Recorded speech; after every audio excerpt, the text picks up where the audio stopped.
Hi there, I'm Drew Badger, the world's #1 English fluency guide, and in this important and special video, I'm going to give you a different kind of fluency training to help you become a fluent English speaker much, much faster. And it's called an English Fluency Power Story. Let's begin. This is something new I've been experimenting with, and I'm really excited to try it in this video just to see what your reaction is. I'm almost tempted to include it with Master English Conversation because it's just such a great way to learn. But like most of the things that we introduce, I like to give it to everyone first just to see what people think about it. So a power story is kind of combining a lot of different elements that help you improve your fluency in many different ways and at many different levels.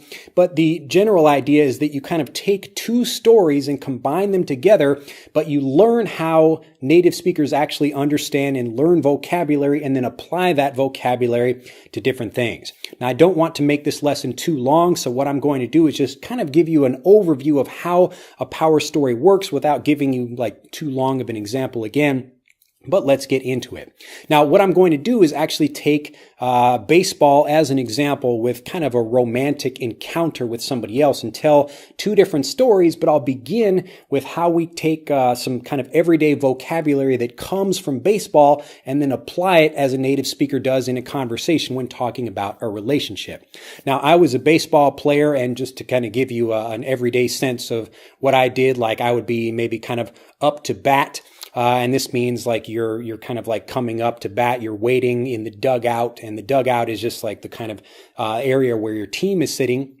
But when you're up to bat, you come up and you get to like swing at a few pitches. And if you're familiar with baseball, or you've ever seen a game or even played in a game yourself, you'll probably hear like some of the phrases that I'll talk about in this video.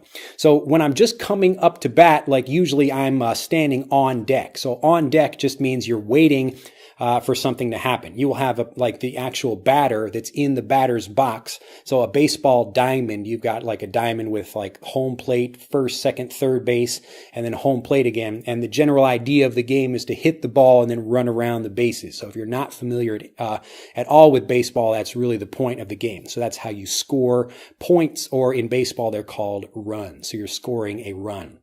So you will have somebody that's in the batter's box that's actually the one batting, and then you have somebody that's on deck, which is the next person that's about to go into the batter's box. So I'm on deck. So if I'm kind of on deck and I'm practicing my swing a little bit, I'm preparing, and then I get to go up into the batter's box when it's my turn. Now, maybe I like look at the ball when it's coming and I swing and I miss. I swing and I miss. So I'm kind of taking, like I'm looking for like my pitch. I'm looking for something that's like really good, like something that's appropriate for me. Like I like a low fastball. So if I get a low fastball, I can swing and I hit it.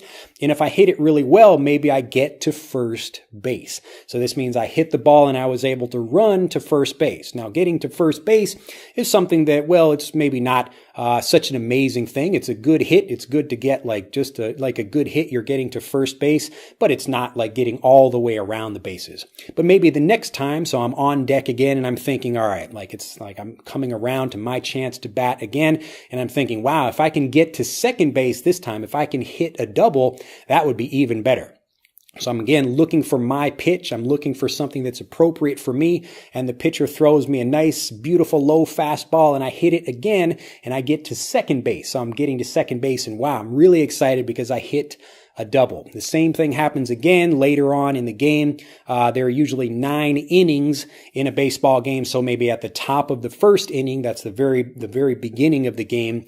An inning in baseball is kind of it's kind of like a quarter in basketball or any other sport. You just divide it up by maybe the home team getting to play for a little bit and then the away team getting to play. Actually, it's backwards. The home team goes second and the away team goes first. So like the kind of visitors or the home team, they alternate within each inning. So after you have the top and then the bottom of the inning, and then you go through all 9 innings unless you have a tie. Now, don't worry about like remembering all of this vocabulary. I'm giving a quick overview of kind of baseball and how it works, but just listen carefully to the words I'm using. So again, we had like maybe when I'm on the home team. So in the bottom of the first inning, I'd like get that single, so I get to first base, and then maybe a couple innings later, I hit a double. Then later, I hit a triple. So that means I run all the way first base, second base, third base. I get to third base, and oh, I'm so close to getting back home. I get to third base, and I'm so close to getting back home. So the final maybe time I come up to bat, and people usually get maybe 3 or 4 at bats or 3 or 4 chances to hit a ball or hit the ball in a game. So maybe you get more, maybe you get less, but on average it's something like that. So you might come around, and on my 4th time, I'm really excited. So I'm on deck, I'm waiting, I'm practicing my swing, and then when I walk up to the batter's box, I get prepared. I can hear the crowd, everybody's really excited, and like the pitcher again throws me that low fastball, and I hit it. Wow, I connect a really great hit, and I get a home run. So I hit the ball out of the park, and I get to nicely, easily jog around the bases because I'm the hero, and I hit a home run. So I got back to home plate. So this is just me describing an everyday thing, the way we would talk about baseball. And these are all just regular phrases that are from the game of baseball that will be applied to other things in life, which is what I'll do in a second. So maybe in the bottom of the 9th, again, we've got the innings, like the top of the inning and the bottom, the top of the second inning, the bottom of the second inning, and up until the 9th. So in the bottom of the 9th, and many like young, kids, they fantasize about like being in the World Series game. So this is the biggest game in baseball in the United States. So this is at the end of the season, like which team is the best. So people talk about, well, it's the bottom of the 9th, and I hit like a home run, and I get to win the game for my team. So again, I'm just describing some different things, like being on deck, which means you're coming up before somebody else. I'm like next up to come up to bat. Or I'm maybe hitting a single or a double or a triple and getting to different bases on the field. Or if I hit a home run, it's like something amazing I did where I get to come back and I score a run for my team all by myself.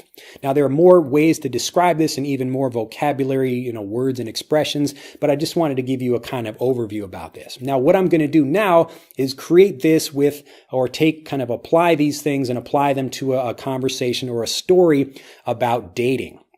So like right now, I'm going to describe, maybe there was this time I was at a bar, maybe it was like a nightclub or something, but I'm getting there. I'm like a little bit nervous. I'm kind of a shy guy, but I walk in and I see some people talking to, some friends of mine. They're also talking with some group of women that we met. And so I'm kind of shy and I'm standing back and I kind of think of myself as like being on deck. So I'm on deck to speak, like I'm maybe like they're talking about something, but I'm getting the courage to approach and maybe to start talking with someone. So it's early in the night. It's like the top of the first inning, and I'm talking with different people, but then there's like one girl that I really want to speak with. And so finally I get to speak with her and we're talking a little bit and I'm a little maybe kind of awkward. She's like throwing me a few pitches and I think maybe I didn't express myself very well, or I made some mistakes, or just, I sounded kind of silly. But then she threw me something that I really liked and I was able to hit a single with it. And this just means I was able to connect with something in a way that she laughed at that story I said, or something in that way. Now, when we're talking about this, is just kind of breaking out of the story for a little bit. But people, when they're often talking about having a physical connection with someone, men in particular will be talking about how far did you go with a particular girl. So maybe the next day I talk with my friends after I have a good connection with that girl, and maybe I go back to her place or something, but they're asking me oh, how far did you get? Did you get to first base with her? Did you get to second base? Did you get to third base with her? So maybe first base, getting to first base with someone just means maybe a little bit of kissing or something. Getting to second base means a little bit more action, something like that. Getting to third base and getting all the way home, if you hit a home run with someone, well, I probably don't need to tell you what that means, but it's a lot of fun. I'll leave it there.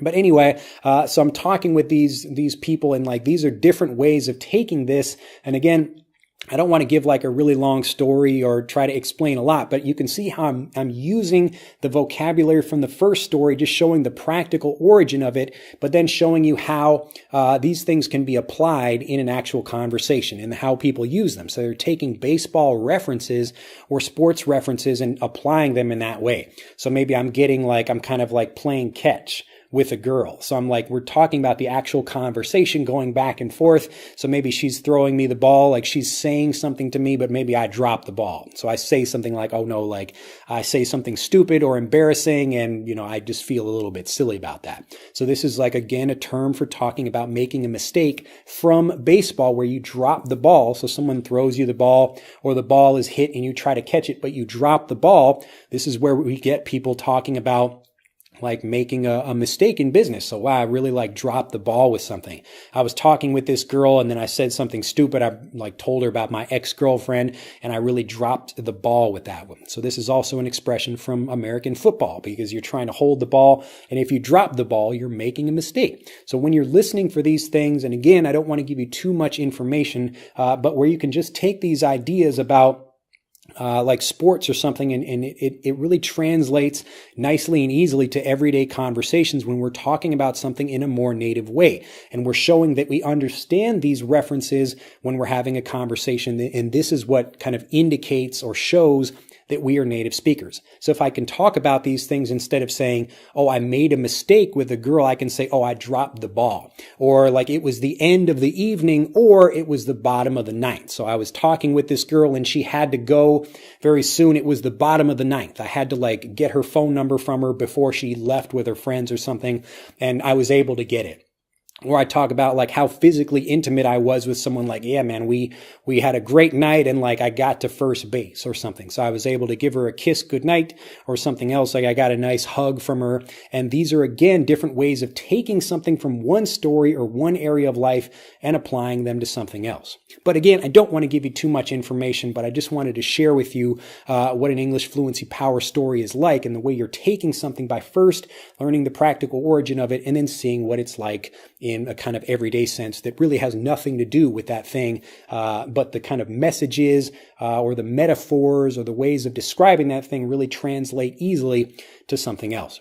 If you have enjoyed this video, do click that like button. If you have not enjoyed this video, feel free to click the dislike button, but let me know why you didn't, because that helps me produce better videos. And if you'd like to see more English fluency power stories, do let me know.